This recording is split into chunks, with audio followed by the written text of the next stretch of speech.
Pernah kepikiran gak sih, apa jadinya kalau sebuah janji suci kepada Tuhan itu dilanggar lagi dan lagi?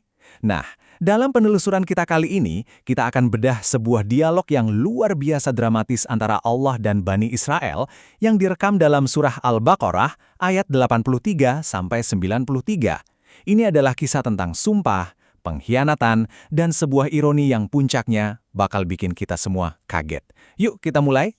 Coba kita bayangin dulu situasinya ya. Kota Madinah, di puncak dakwah Nabi Muhammad SAW. Di tengah dialog yang intens, tiba-tiba terlontar sebuah kalimat dari ahli kitab, hati kami tertutup. Atau dalam bahasa Arabnya, kulubuna ghulf. Kalau didengar sekilas, ini kayak penolakan biasa aja ya kan? Tapi Al-Quran akan menunjukkan bahwa di balik tiga kata ini ada sebuah kisah yang jauh lebih dalam. So, pertanyaannya, beneran nih hati mereka ketutup? Atau ini cuma sebuah alasan? Ayat-ayat ini tuh kayak ngajak kita jadi detektif sejarah. Karena di balik pengakuan ini tersembunyi sebuah saga yang panjang tentang sumpah yang agung, pelanggaran yang terus berulang, dan sebuah ironi yang luar biasa. Oke, mari kita mulai penyelidikan kita. Untuk bisa mengerti akar konfliknya, kita harus mundur dulu ke titik awalnya. Sebuah perjanjian suci yang diambil langsung oleh Allah dari Bani Israel. Ini bukan kesepakatan biasa teman-teman. Ini adalah pilar yang menopang seluruh hubungan mereka dengan Sang Pencipta. Coba perhatikan deh pilihan kata yang Al-Quran pakai, mithaq. Kata ini berasal dari akar bahasa Arab yang artinya mengikat dengan kuat atau terpercaya. Jadi ini bukan janji biasa, ini adalah perjanjian di level tertinggi yang disegel dengan sumpah dan disaksikan langsung oleh Allah. Nah, kenapa Al-Quran memilih kata mithaq yang begitu berat dan bukan kata yang lebih umum seperti ahad? Ini tujuannya adalah untuk menegaskan betapa seriusnya perjanjian ini. Dengan memakai kata mithaq, Allah menetapkan standar yang sangat tinggi. Jadi setiap pelanggaran terhadapnya akan jadi sebuah kejatuhan yang sangat-sangat besar. Lalu isinya apa aja sih mithaq yang agung ini? Seperti yang kita lihat ya, fondasinya adalah tauhid, menyembah Allah saja. Tapi iman ini harus ada buktinya. Perjanjian ini menuntut bukti nyata melalui kebaikan yang menyebar ke seluruh masyarakat, dimulai dari pilar terdekat kita, yaitu orang tua, sampai ke kerabat, anak yatim, dan mereka yang membutuhkan. Dan perhatikan deh, perintahnya itu bukan cuma berbuat baik, tapi melakukannya dengan ihsan. Ihsan itu puncaknya kebaikan. Melakukan sesuatu dengan kualitas terbaik seolah-olah kita melihat Allah. Dan kalaupun kita tidak bisa melihatnya, kita yakin Dia melihat kita. Nah, inilah standar keunggulan yang dituntut dalam perjanjian itu. Oke, setelah fondasi perjanjian yang begitu agung tadi diletakkan, Al-Quran sekarang seolah-olah membalikan cermin ke arah Bani Israel. Ayat-ayat berikutnya ini seperti sebuah dakwaan yang menyajikan bukti-bukti pelanggaran. Dan ironisnya, bukti pertama diambil dari apa yang terjadi di zaman mereka sendiri di kota Madinah. Disinilah Allah langsung menantang mereka. Para ahli tafsir menjelaskan asbabun nuzul atau konteks turunnya ayat ini.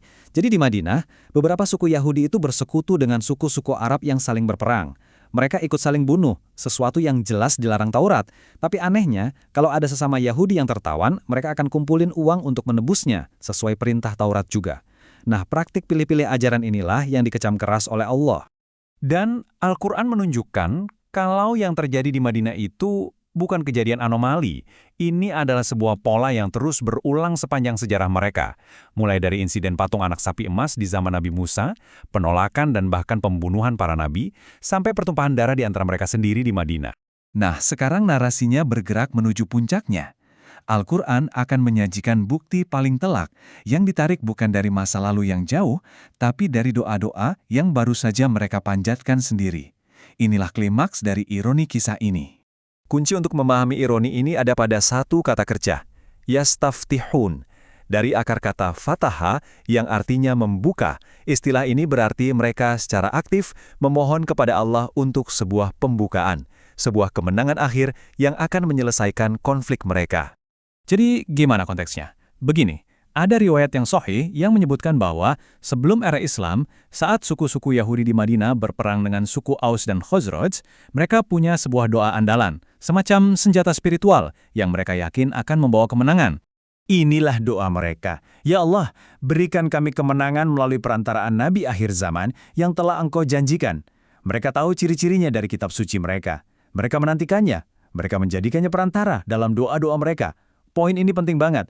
Mereka itu bukan tidak tahu, mereka justru sedang menunggu-nunggu. Dan disinilah pertanyaan besarnya muncul. Setelah penantian berabad-abad, setelah doa-doa yang dipanjatkan dengan penuh harap, apa yang mereka lakukan ketika sosok yang mereka nantikan itu akhirnya benar-benar datang ke kota mereka? Jawabannya sangat tragis. Mereka mengingkarinya. Al-Quran menggarisbawahi bahwa penolakan ini bukan karena keraguan atau ketidaktahuan. Mereka mengenalinya seperti mereka mengenali anak-anak mereka sendiri. Alasan penolakan mereka murni karena kesombongan dan kedengkian, baghyan, karena nabi terakhir itu ternyata bukan berasal dari bangsa mereka.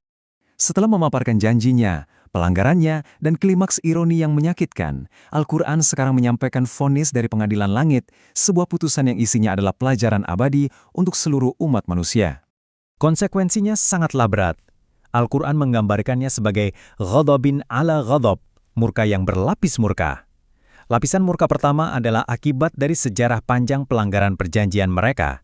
Dan lapisan murka kedua, yang datang di atasnya, adalah akibat dari penolakan mereka terhadap kebenaran yang sudah mereka kenali, yang didasari oleh kedengkian.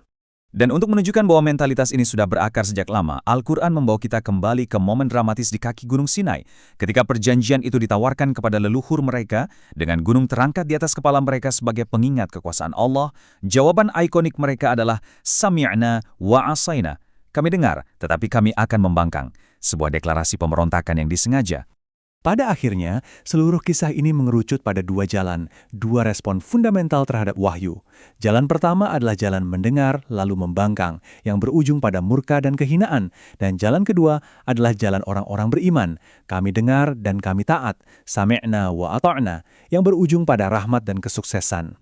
Dan inilah pelajaran abadi yang harus kita renungkan. Kisah ini bukanlah sekedar catatan sejarah tentang suatu kaum. Ini adalah cermin bagi kita.